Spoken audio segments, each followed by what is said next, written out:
Aunque haya pruebas en tu camino, no te dejes engañar.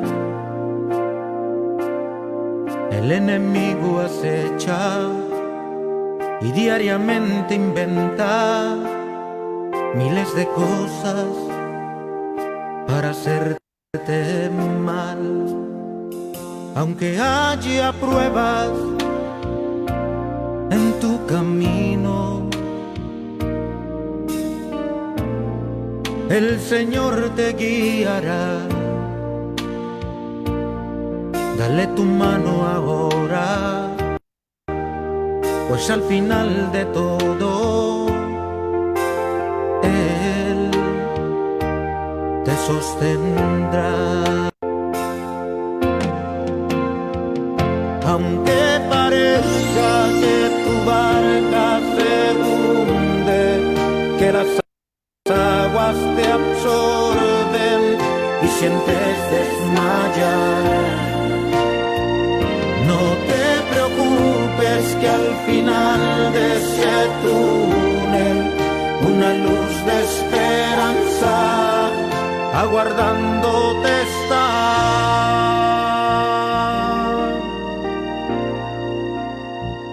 Aunque haya pruebas en tu camino,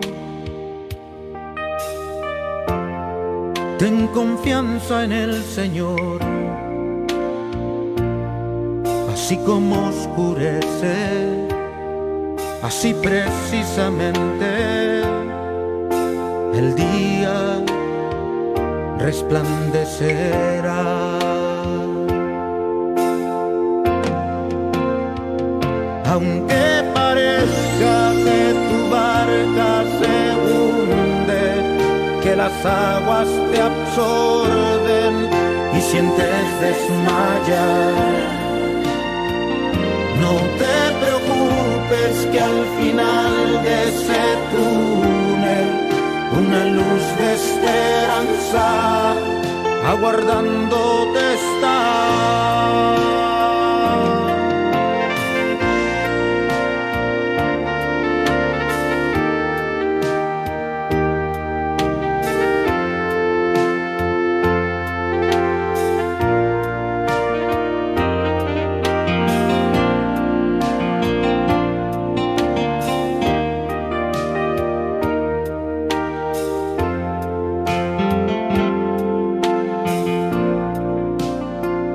Aunque parezca que tu barca se hunde, que las aguas te absorben y sientes desmayar, no te preocupes, que al final de ese túnel una luz de esperanza aguardándote está.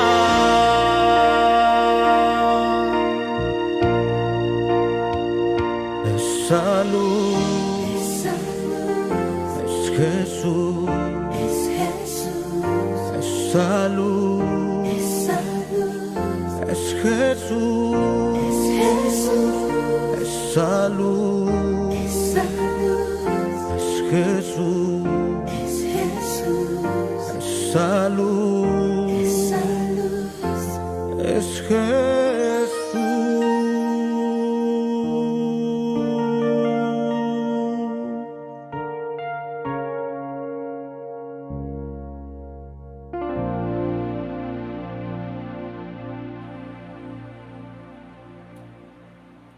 Buenos días, que la paz de Jesucristo sea con todos y todas en esta mañana del Señor.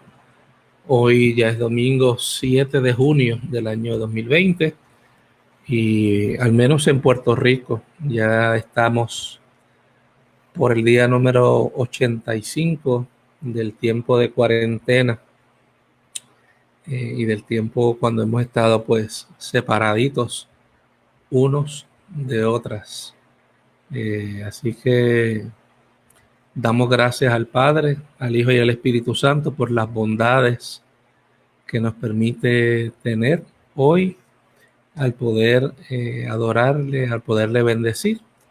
Así que bienvenidos y bienvenidas a los hermanos y amigas y hermanas que se nos unen esta mañana en este tiempo de reflexión presbiteriano. Hoy vamos a estar hablando sobre la carta a los tesalonicenses bajo el tema escogidos y llamados para alcanzar su gloria. Escogidos y llamados para alcanzar su gloria. Así que voy a conectar a mi hermano Freddy para que se una a esta conversación y hacemos... Bienvenido, Freddy, la paz de Jesucristo sea contigo. Amén, igualmente. ¿Cómo estás? Bien, gracias a Dios. Adorando al Qué Señor. qué bueno tenerte entre nosotros. Amén. Por aquí Diana Sánchez nos da los buenos días. Saludos, Diana, un abrazo para ti también, bien cálido, bien apretado en el nombre del Señor. Dice, lluvia de bendiciones en este hermoso día que nos ha regalado el Señor. Y falta que nos hacen esas lluvias, oye, así que caigan esas lluvias sobre todo Puerto Rico, sobre todo el mundo, y que esas bendiciones del Señor nos bendigan hoy.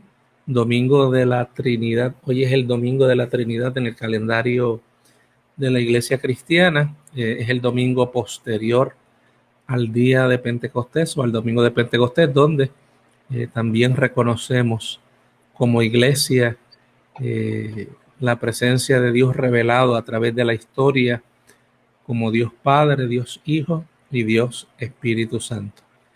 Bueno, Freddy, dirígenos hoy. Bien, como ¿verdad? Presentándonos a nuestro pastor, al reverendo Richard Rojas Banucci, pastor de la Iglesia Presbiteriana en Puerto Nuevo, Puerto Rico. Y un domingo más que el Señor nos permite poder compartir su palabra a través de con los hermanos, ¿verdad? Que se comunican en este momento y luego, ¿verdad? Que pueden también tener el beneficio de tener grabado este tiempo de reflexión presbiteriana. Vamos a empezar con una oración para que el Señor nos ilumine. Señor, te adoramos, te bendecimos, te damos gracias en este día por tu amor, por tu misericordia, porque nos permites estar reunidos nuevamente a través de estos medios, porque tu palabra, Señor, sabemos que no regresa vacía, sino que hace, Señor, el efecto conforme a la operación del Espíritu Santo. Señor, mira nuestras necesidades y mira las necesidades de cada uno de los que nos escuchan. Y Señor, ilumínanos también en este momento para adquirir el conocimiento y poder transformar nuestras vidas a través de tu palabra, a través de tu Espíritu Santo, operando en nuestras vidas. Guíanos, Señor, en palabra y en conducta.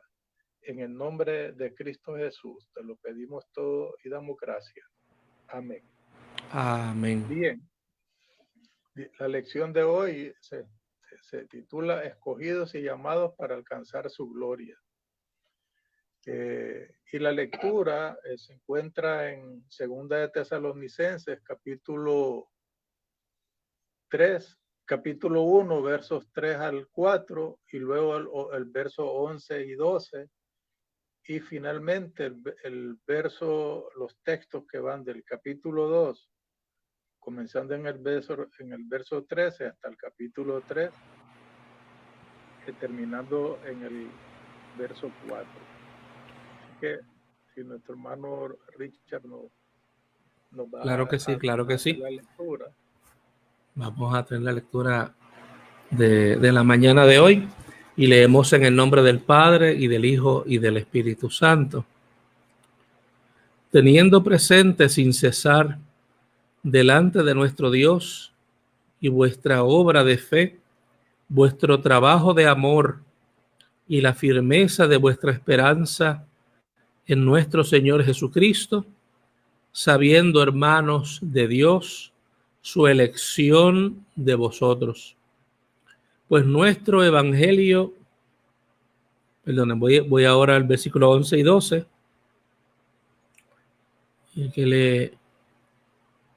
así como sabéis de qué manera os exhortábamos, alentamos y imploramos cada uno de vosotros, como un padre lo haría con sus propios hijos, para que anduvierais como es digno del Dios que os ha llamado a su reino y su gloria.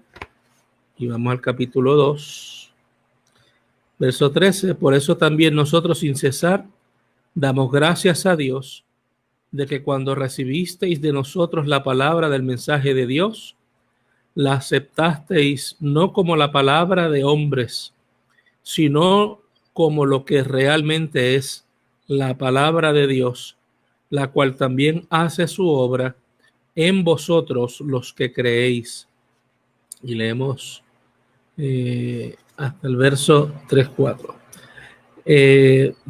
Pues vosotros, hermanos, vinisteis a ser imitadores de las iglesias de Dios en Cristo Jesús que están en Judea, porque también vosotros padecéis los mismos sufrimientos a manos de vuestros propios compatriotas, tal como ellos padecieron a manos de los judíos, los cuales mataron tanto al Señor Jesús como a los profetas, y nos expulsaron y no agradan a Dios, sino que son contrarios a todos los humanos, impidiéndonos hablar a los gentiles para que se salven, con el resultado de que siempre llenan la medida de sus pecados, pero la ira ha venido sobre ellos hasta el extremo.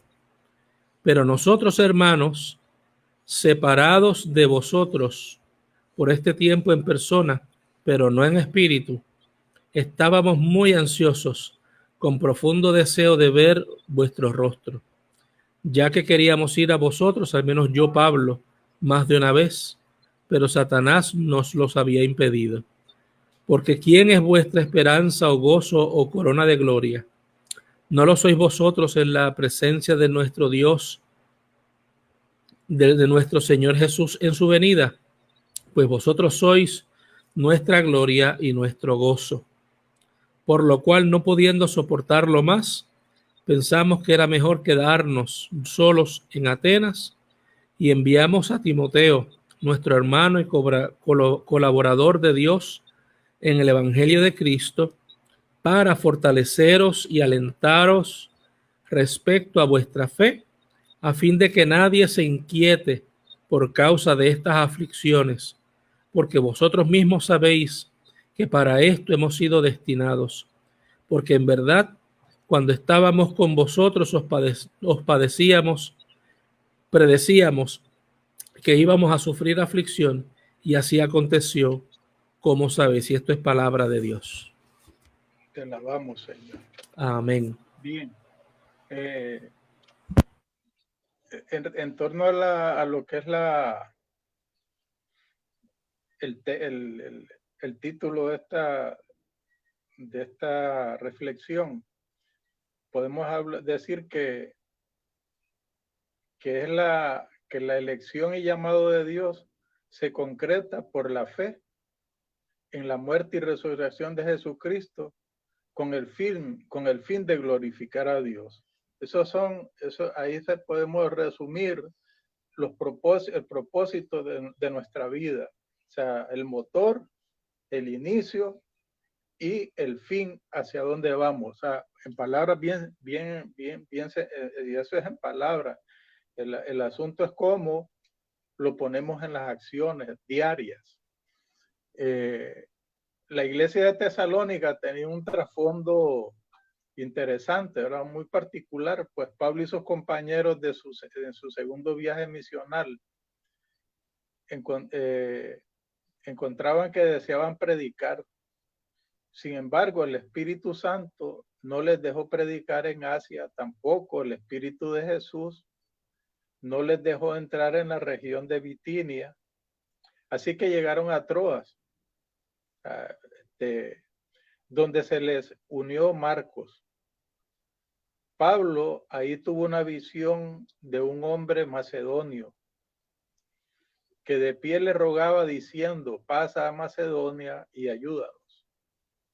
Desde ese momento Pablo tuvo la certeza que Dios le estaba enviando a predicar a esa región, a Macedonia.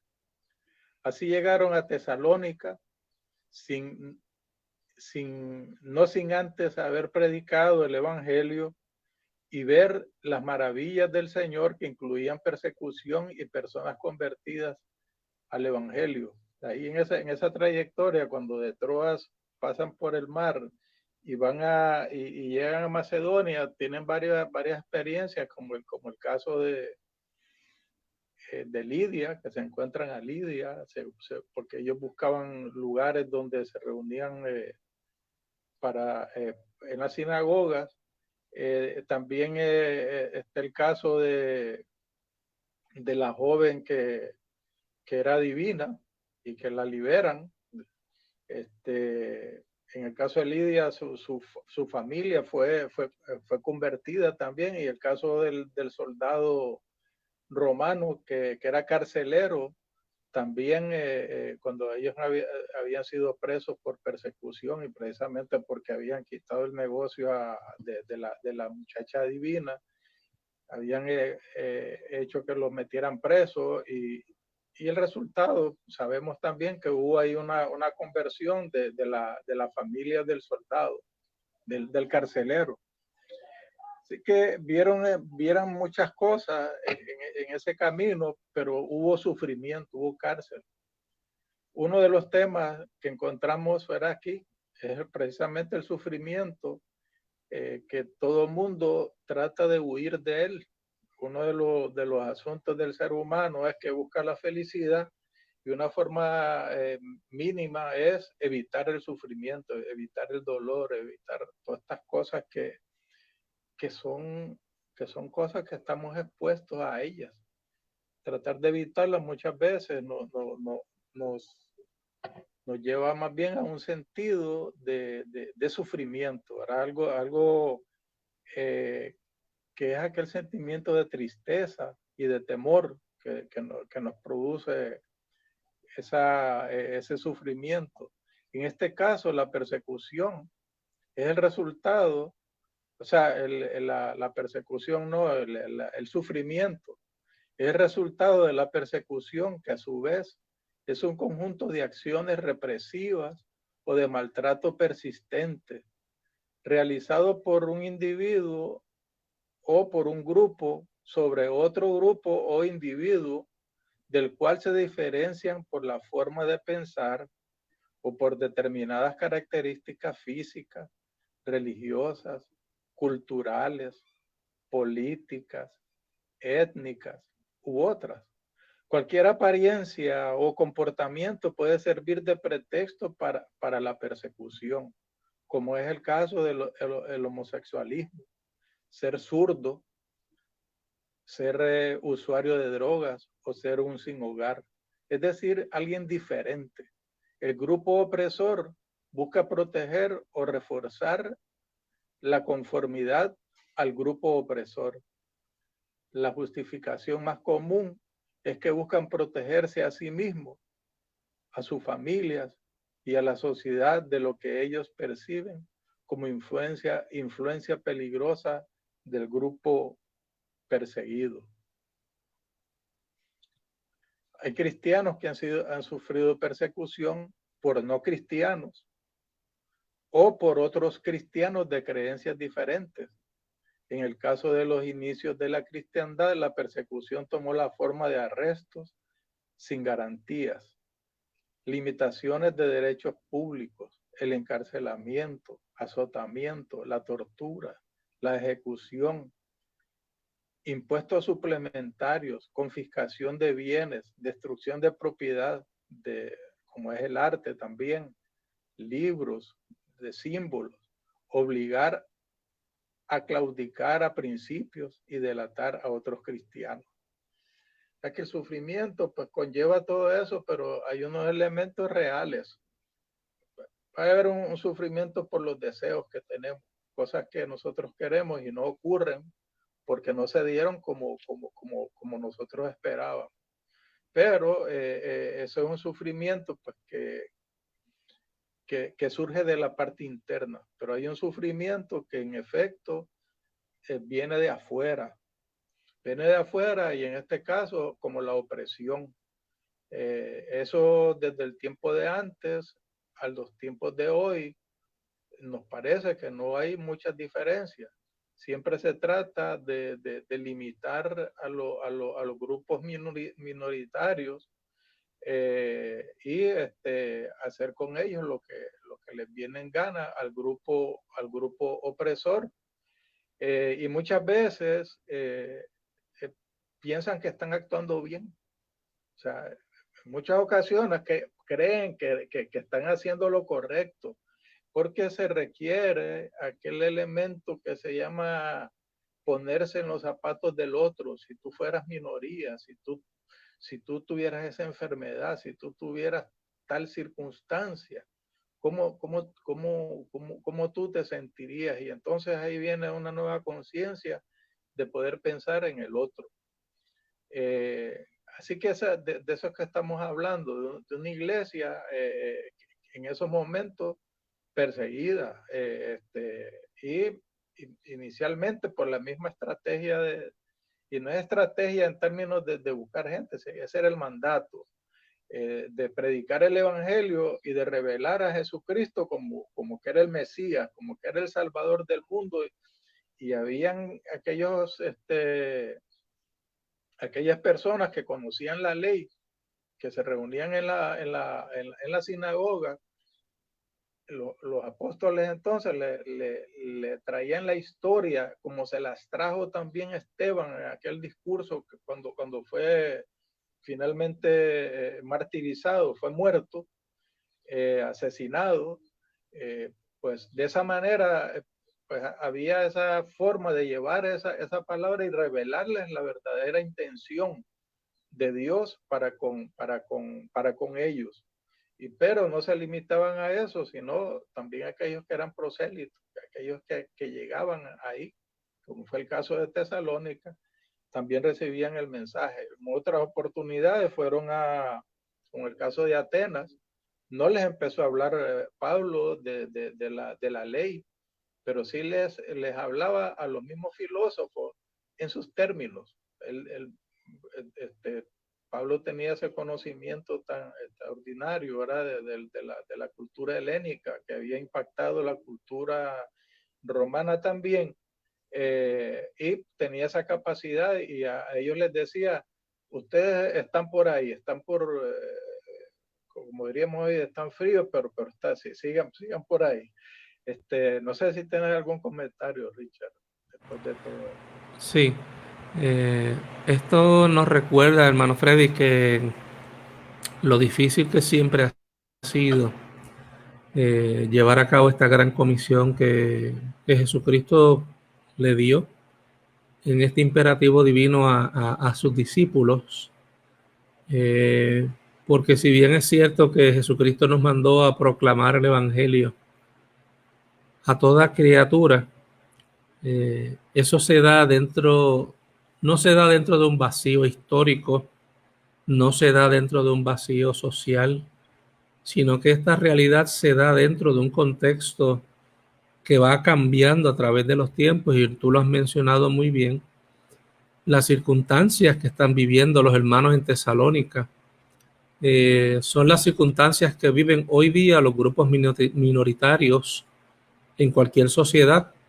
En estos días estaba leyendo acerca de una resolución que tiene las Naciones Unidas acerca de las comunidades indígenas en Latinoamérica, por ejemplo, y cómo estas comunidades, de haber sido originalmente las primeras habitantes de América, por dar un ejemplo, ¿verdad?, y ser el grupo mayoritario, pasan a ser ahora el grupo minoritario, y el grupo mayoritario ahora trata a estas comunidades como sin valor, quitándole las tierras, etcétera, etcétera. Y esto que tú traes, pues debe hacernos pensar, porque la iglesia, ¿verdad?, después de de Constantino, que fue un emperador que vino a cambiar el juego, las reglas del juego para la iglesia, y de ser una comunidad minoritaria pasa a ser después mayoritaria, pero eso también trajo consigo unos cambios de mentalidad, porque cuando uno está abajo, uno piensa de un modo, y cuando está arriba de la rueda, corre el riesgo de olvidarse de dónde el Señor nos sacó, de dónde el Señor nos trajo, quiénes éramos, como se lo advierte al pueblo de Israel en tantas ocasiones. Acuérdense que ustedes también fueron extranjeros, acuérdense que ustedes también fueron un pueblo errante, ¿verdad? Y ese recordatorio tiene que quedar ahí, y a nuestra generación de creyentes, ¿verdad? También tiene que hacernos sentido y escuchar esa voz del Espíritu, porque como tú muy bien has dicho, yo creo que mejor no se puede decir, al cambiar las circunstancias para la iglesia, cambia la mentalidad. Y nosotros tenemos que recordar quiénes hemos sido a través de la historia, quién ha sido la iglesia de Jesucristo, a qué fue llamada a ser y cuál es la fuente de sufrimiento, o si nosotros podremos convertirnos en la fuente de sufrimientos de otros. Y eso, pues ya eso es otra reflexión un poco más seria, porque de ser oprimidos a convertirnos en opresores, pues ya eso es un cambio de tono bastante serio, porque obviamente eso significaría que la cristiandad, de ser una religión perseguida, eh, pudo haberse convertido con los cambios históricos en el movimiento perseguidor, y eso siempre debe hacernos reflexionar sobre cómo debemos ser fieles a nuestras raíces y ser fieles a quienes el Señor nos llamó a ser desde un principio. Amén. Bueno, ahí tenemos el caso de las cruzadas y cómo finalmente también se utiliza el cristianismo para atarlo a otros intereses. Y ahí es donde está ese sentido de discernimiento, el sentido de poder detectar por dónde el Espíritu nos guía. Fíjate que lo que estamos hablando aquí es cómo ese llamado de Dios y el deseo que tenía Pablo de predicar trata de ir a unos lugares y dice que el Espíritu no lo deja predicar en Asia, no lo deja predicar en sitios que él pensaba, porque no es que vayas a predicar, y me estaba acordando del milagro de los peces, donde los pescadores están, ¿verdad? Han estado toda la noche tratando, estaba Pedro, ¿verdad? Quienes le acompañaban, estaban tratando de pescar, y con toda su experiencia y eso, ellos salieron a pescar, pero al final pues no habían pescado nada. Sin embargo, Jesús llega y les dice, vamos a tirar la red de nuevo. Y en ese caso, pues, pescan hay una pesca extraordinaria. Pues aquí lo mismo, y me llama la atención la sensibilidad de Pablo, cuando uno está claro de los deseos de bondad y de hacer la voluntad de Dios. Muchas veces pueden haber obstrucciones, y Pablo lo interpreta como una guianza del Espíritu. Ajá. También. No solamente es cuando se hace lo que estamos esperando y lo que está en nuestra mente, ese es el problema del sufrimiento. Claro. No, sin embargo, él viene y lo asimila y dice, es que el Espíritu de Jesús no nos dejó.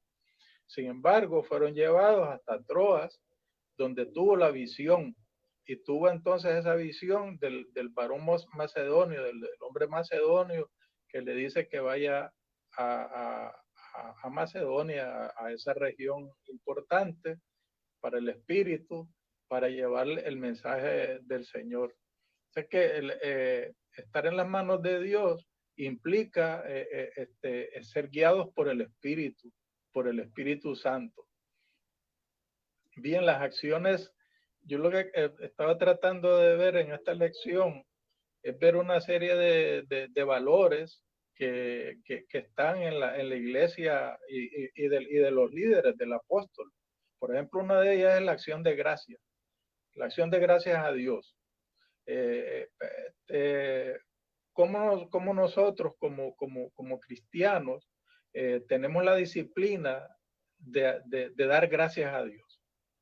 Es algo que tenemos que es saludable para nuestra vida espiritual, tener esa disciplina de agradecer a Dios y de referenciar todo a Dios. En este caso, yo no sé cómo haría, fíjese lo que trata de hacer Pablo aquí, lo que hace es hablar de que el pueblo que la iglesia de Tesalónica era digna, en el sentido de reconocer a lo que los hermanos de Tesalónica habían tenido un gran crecimiento en la fe y en el amor de los unos con los otros.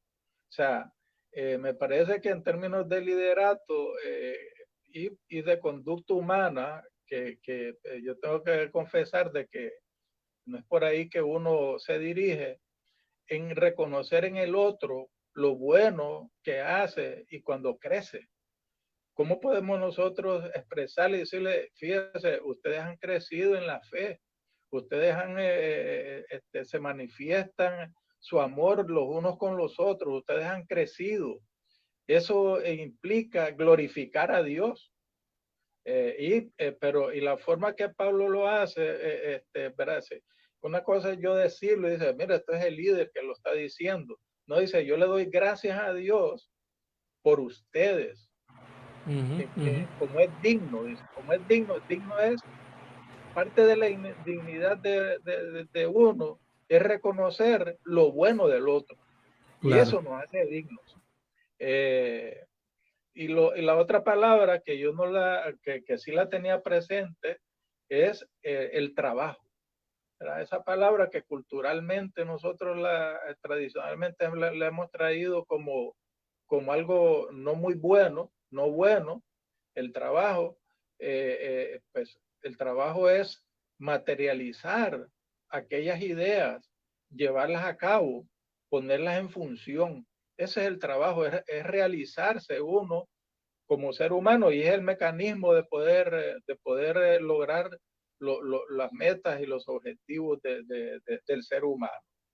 O sea que eso es un reconocimiento que Pablo hace de la iglesia de Tesalónica. Y le dice, como es digno, como corresponde. Y ahí me saqué uno para tratar de hablar del término digno. Es merecedor de una cosa que se expresa de compasión o de amor. ¿Verdad? Una cosa que se expresa es digno de compasión, es digno de amor, es digno de reconocimiento. Que corresponde, es algo que la dignidad es algo que corresponde o que está en consonancia o guarda proporción con las cualidades o méritos de ciertas personas o cosas. Por las acciones, la dignidad también se mide por las acciones que se hace por la humanidad en beneficio de la sociedad. Cuando una persona o grupo toma decisiones y actúa libremente, es digno de respeto y de reconocimiento. Está relacionado con la excelencia en la conducta. Es alguien de elevada moral, de sentido ético y acciones honrosas. Tiene claro su propósito de vida. O sea que ese reconocimiento, esa dignidad es importante que hablemos de eso. Incluso uno de la se canta, ¿verdad? Que quién es digno, incluso en Apocalipsis, ¿verdad? ¿Quién es digno de abrir los sellos? ¿Quién es digno? O sea, ¿quién ha hecho los méritos? Aquí, pues los méritos, pues lo que trata de hacer Pablo es expresar y reconocer las cosas del crecimiento que ha tenido la iglesia de Tesalónica. Es una iglesia que estaba en crecimiento, un asunto importante para nuestra vida. Nosotros tenemos que estar en crecimiento constante, siempre en construcción, siempre cambiando para mejor, siempre Amén. haciendo la voluntad de Dios. No sé si hay algún comentario, hermano Richie. Bueno, Freddy, tú has dicho cosas bien, bien importantes aquí. Y lo primero que tengo que comentar cuando mencionas que el Espíritu no los dejó, es que la obra del Espíritu Santo nos da permiso, pero no es permisiva, en el sentido de que hay unos límites impuestos por el mismo Espíritu, porque esta es la obra del Espíritu, ¿no? Y en este sentido nos recuerda o nos debe recordar que el hecho de que nosotros seamos libres en Jesucristo, libres en el Señor, no tenemos un libertinaje para hacer lo que nosotros queramos con otras comunidades, inclusive con comunidades minoritarias, ¿verdad? Que tú las has mencionado en varias ocasiones, porque tú acabas de mencionar algo bien importante, y es que la obra del Espíritu Santo dignifica, es digna, dignifica a quien la hace, pero quienes la hacen tienen que hacerla dignamente.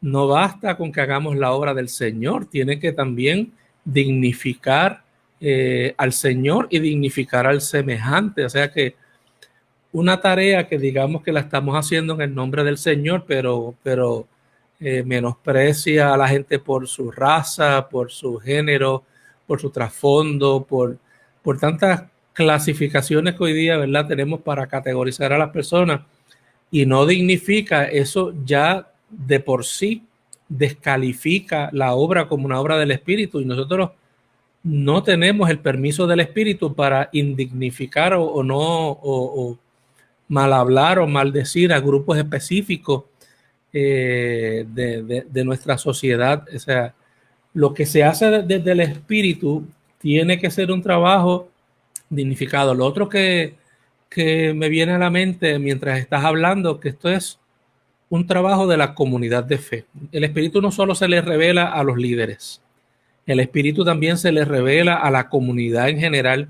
Y cuando Martín Lutero habla de, ¿verdad?, de que hay un sacerdocio universal de los creyentes, lo que él está tratando de clarificar tanto a la iglesia de su tiempo, ¿verdad?, como a la nuestra, es que precisamente el Espíritu habla a toda la comunidad, y entonces tanto líderes como ¿verdad?, los creyentes, los fieles y las fieles, y los líderes también son parte de ese pueblo fiel, tienen que escucharse mutuamente. Si no lo hacemos, podremos estar perdiendo esa voz revelada del Espíritu Santo, porque mire lo que pasa, mis hermanos. Cuando uno vive unas experiencias, uno tiende a ver el mundo desde esas experiencias. Pero en una comunidad de fe hay muchas personas con muchas experiencias distintas a las nuestras.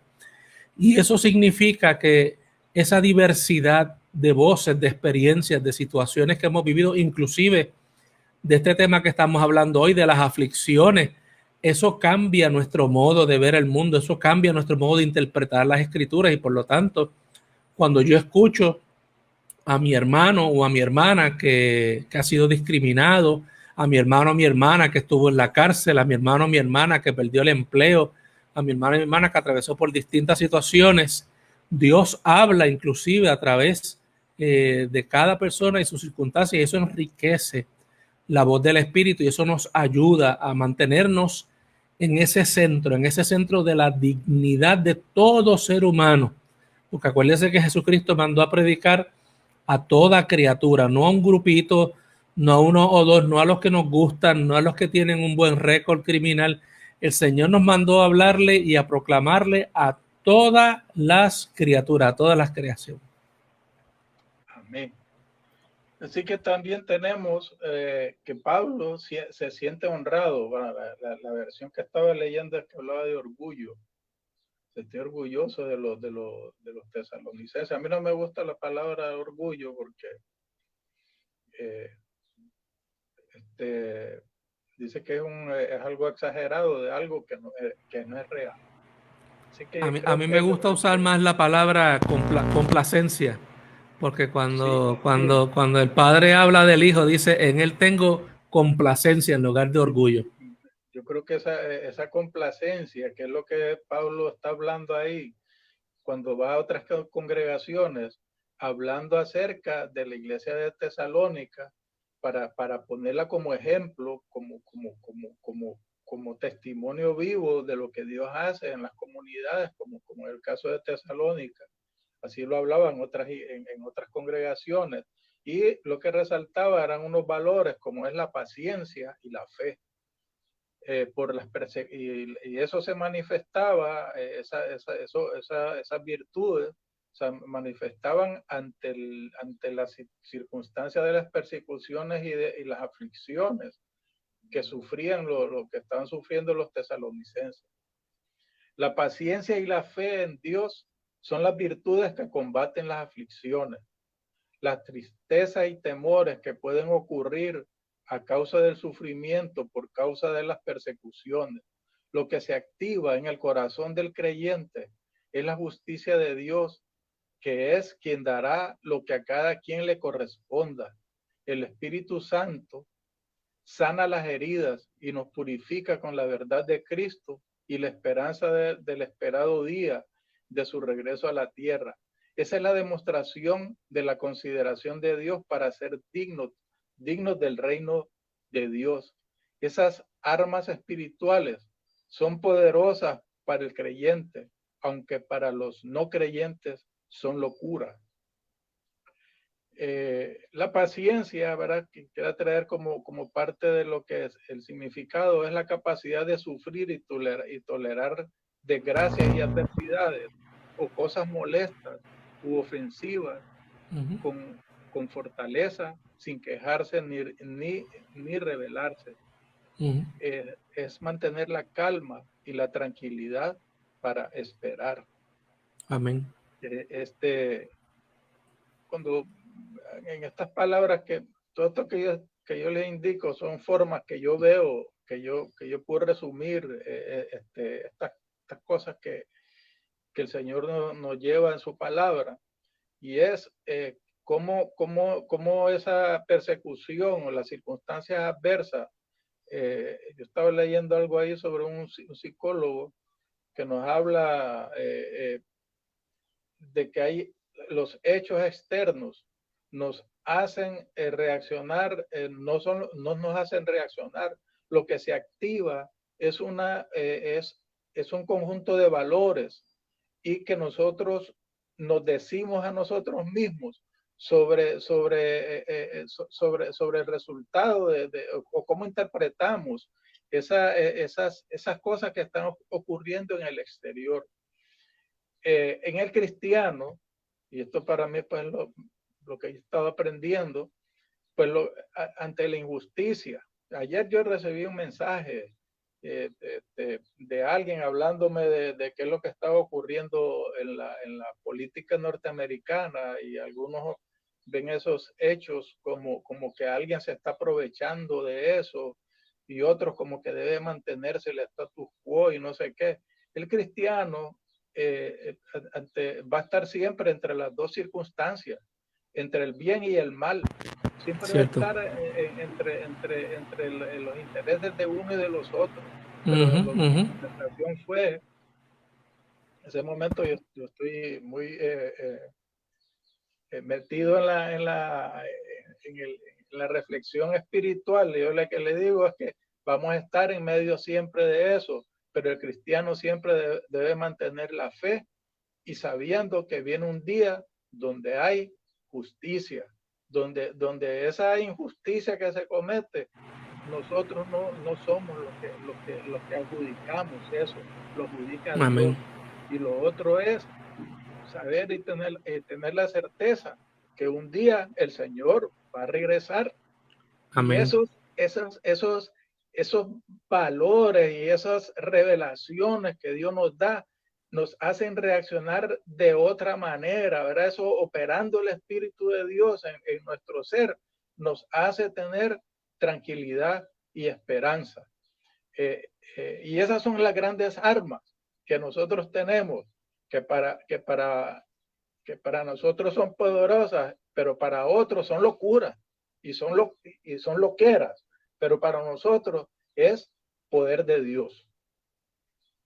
Así que esa paciencia que tenemos que nosotros cultivarla, no solamente es la cuestión de mantener la calma y la tranquilidad, sino algo importante, en qué nosotros esperamos, qué es lo que nosotros estamos esperando, porque mantener calma y eso sí, hacemos técnicas de respiración o técnicas de no sé qué, pero la esencia de esto es cuál es nuestra creencia firme que está metida en el corazón y en la mente, que te hace reaccionar de manera con tranquilidad, con amor, y estar esperando al que ha de venir con justicia y verdad. ¿Algún comentario? Sí, bueno, lo primero que quiero comentar es acerca del tema de la paciencia, Freddy, que tú nos planteas, ¿verdad? Una definición que dice capacidad de sufrir y tolerar desgracias y adversidades. Y eso es cierto. Lo que tenemos que entender también cuando hablamos acerca de la paciencia es que eso es una virtud también, y es una gracia que se derrama en nosotros, que no significa para nada, ¿verdad?, que si uno está en una situación, por ejemplo, de violencia doméstica, una situación donde hay una agresión, ya sea del hogar o sea socialmente, ¿verdad? Porque estos niveles de violencia se dan, como tú estás hablando, en distintas capas de la vida. El aguantar ese sufrimiento, no hay virtud en ello, ¿no?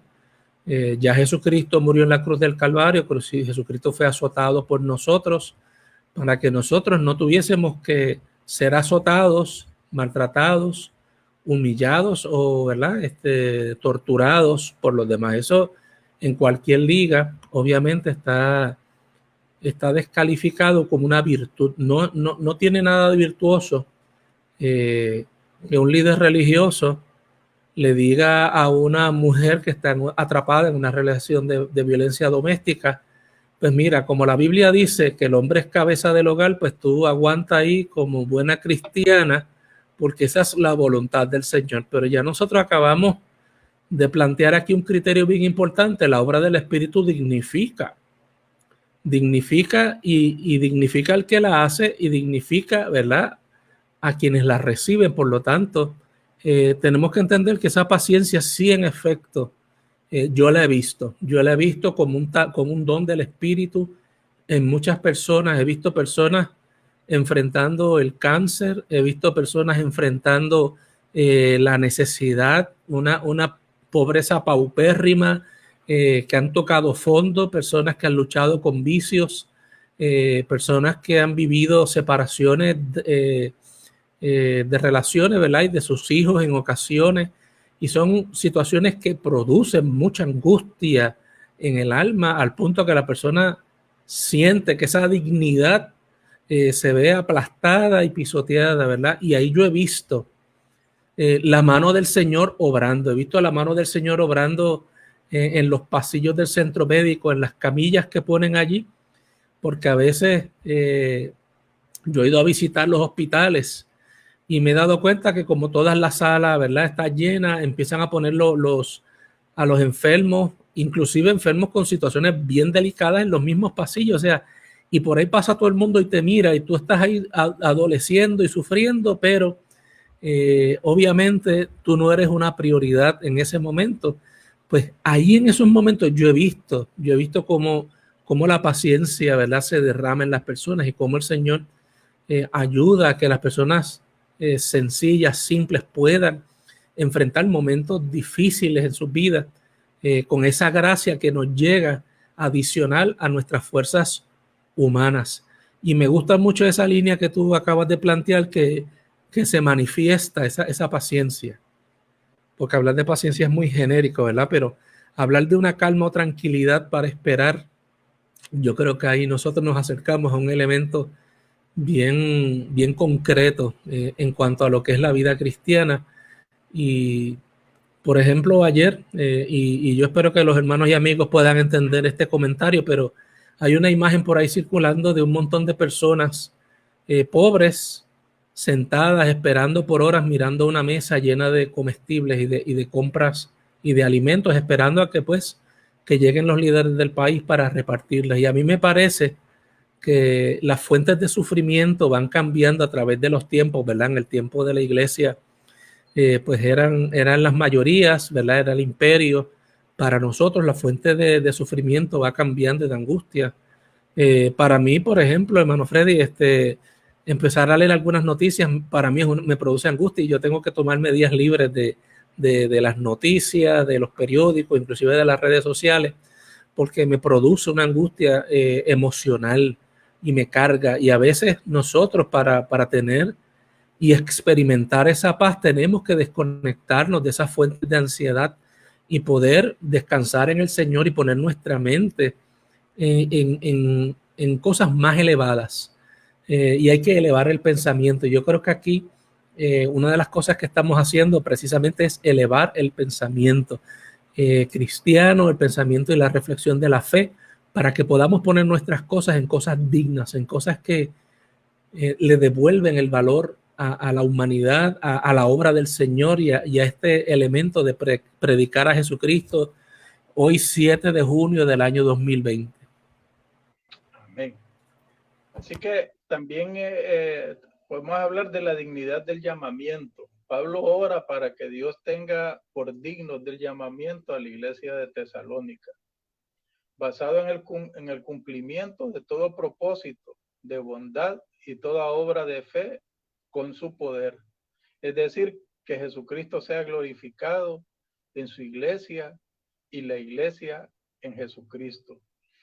Es decir, el asunto de la dignidad del llamamiento es mantener esa unidad, porque Cristo se dignifica a través de su iglesia, pero a la misma vez la iglesia se dignifica con lo que Cristo hizo. O sea, se manifiesta ahí la unidad como hacía Jesús cuando hablaba del Padre, que él y el Padre eran uno.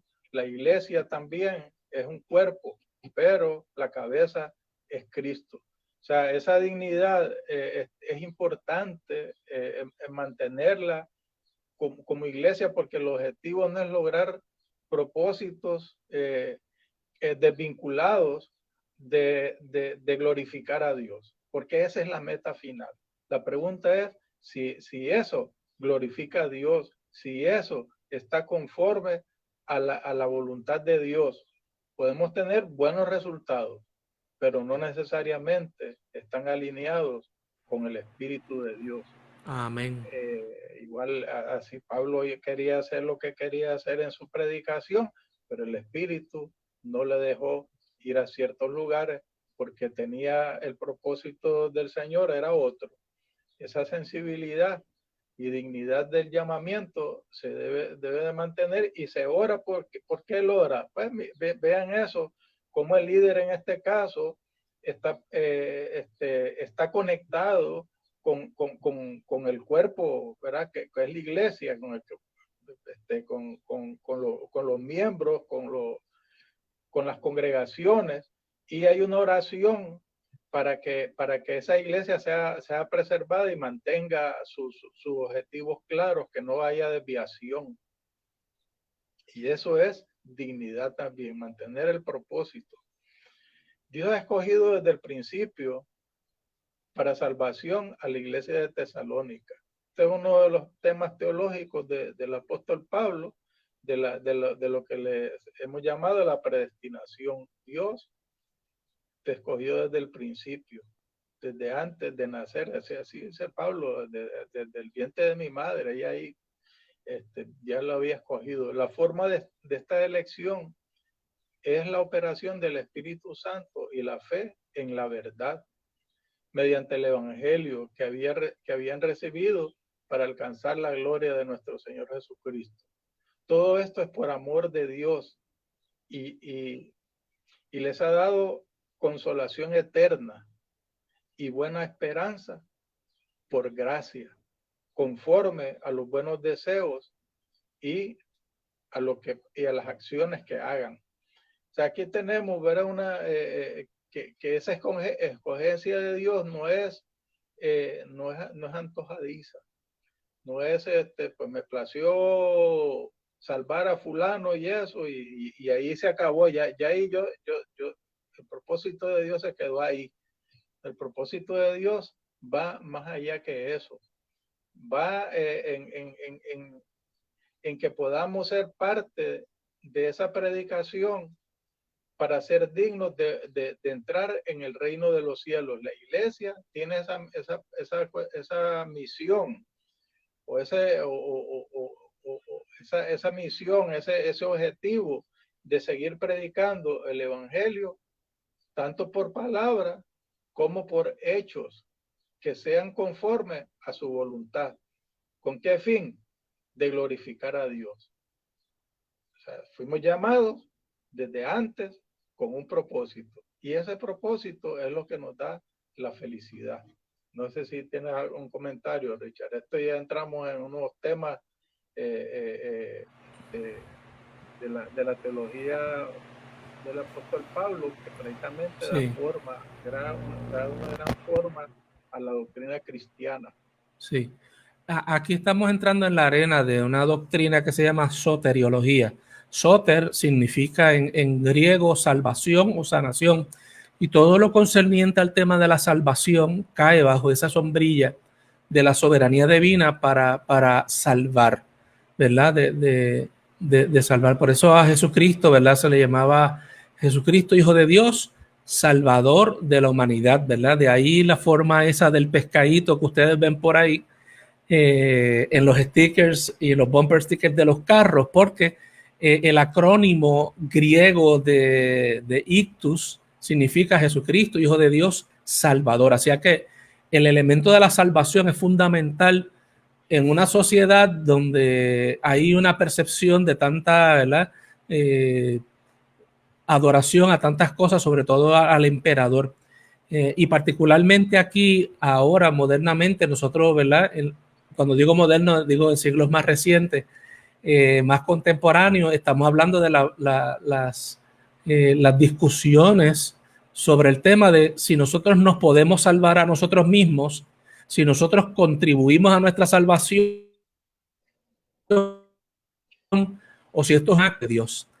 Pelagio, que donde sale el pelagianismo, trataba de contraargumentar con otros teólogos de su tiempo diciendo que no, que Dios nos salvaba, pero había una parte que nos correspondía a nosotros.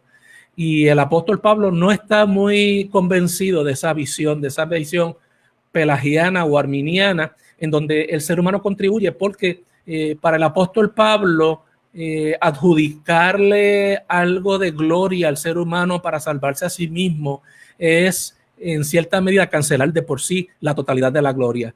O para el apóstol Pablo, o toda la gloria es para el Señor en nuestra salvación, o no hay ninguna gloria, porque Dios no comparte su gloria, sobre todo en el aspecto de la salvación de su pueblo. Y yo creo que eso es lo que el apóstol Pablo resume con esa palabra de que estamos predestinados o elegidos o llamados.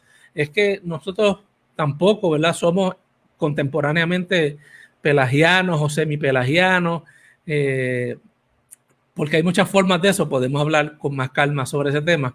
Lo importante es que el apóstol Pablo quiere adjudicarle toda la gloria, y yo en lo personal soy muy afín con esta idea de que si nosotros queremos evitar, y ahora hablamos de lo que tú decías ahorita, cualquier intento o tentación de orgullo, es mejor adjudicarle 100% de nuestra salvación al Señor y no pensar que hubo un 5% que fue mío porque yo fui bueno, porque yo regalé comida, porque yo oré por tal hermano. O sea, eso le quita, le resta al obrar y a la acción del Espíritu Santo. Y en última instancia, ¿qué puede ser más grande que morir en la cruz del Calvario por la humanidad? Yo no creo que haya nada que pueda trascender ese acto de amor desprendido y absolutamente ofrendado, que es lo que hizo Jesús por la humanidad. O sea, Jesús dijo, el buen pastor su vida da por las ovejas. Ese fue el criterio de Jesús. Y yo creo que la vida Jesús la entregó completa. Jesús en la cruz del Calvario no se entregó un 95% por la humanidad, no, mis hermanos. Ese principio para mí no tiene sentido, porque Jesús se vació de su gloria y de su humanidad en la cruz del Calvario. Así que, siendo todo hombre y siendo todo Dios, Jesucristo murió en la cruz del Calvario por nosotros. Amén. Así que lo otro es la oración que Pablo, por Pablo y sus compañeros, ¿verdad? Ya nuestro pastor nos había hablado de esa labor comunitaria, el llamado y la operación del Espíritu Santo y de Dios en medio de la iglesia no está atada a los líderes, sino que es integral, es en toda su iglesia. Esta petición de Pablo es para que el evangelio sea recibido de buena manera, como lo habían recibido los hermanos de Tesalónica. También para ser protegidos por el Señor de toda perversidad y maldad, porque no todos son de la fe. La oración de la iglesia por sus líderes es importante para lograr los propósitos de glorificar a Jesucristo, para que el evangelio sea llevado a los escogidos y para la protección del Señor sobre ellos y ellas.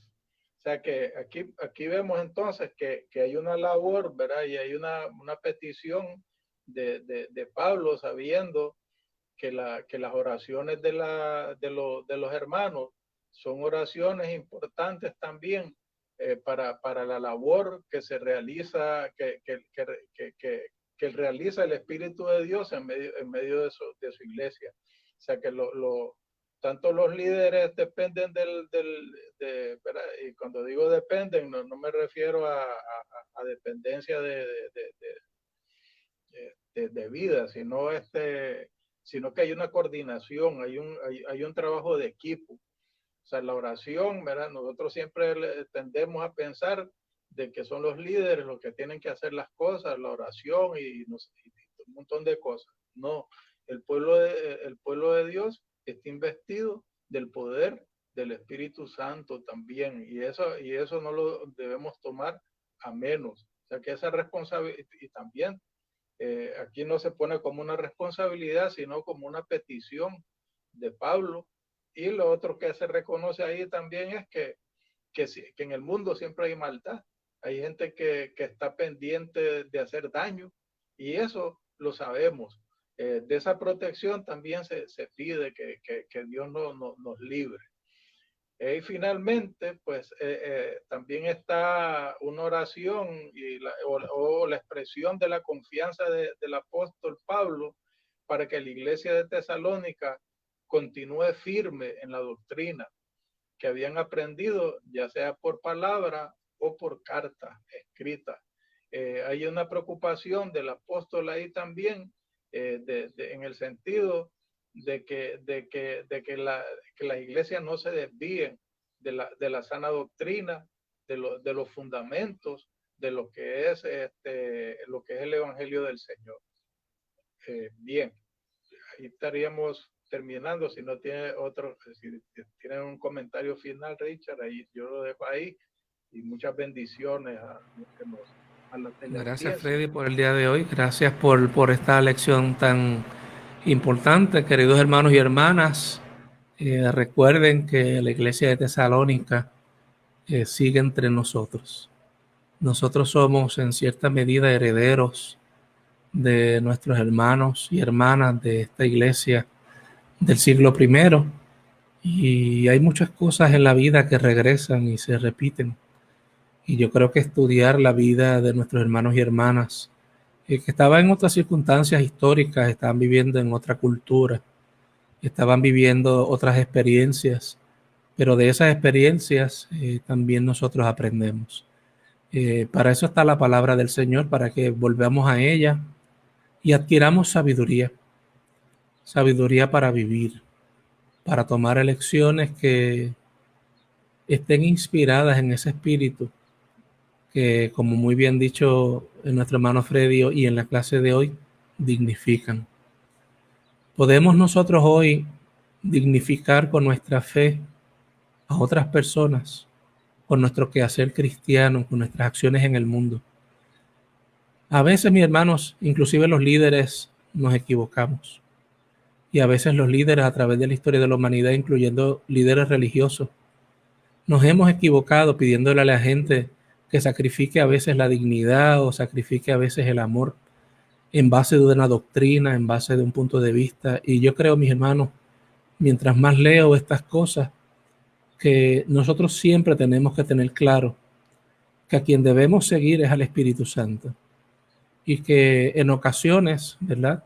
Y lo está diciendo un pastor, yo me he equivocado en mis puntos de vista, me he equivocado en los modos en que he interpretado inclusive la Escritura, y por eso tengo que volver una y otra vez a la comunidad.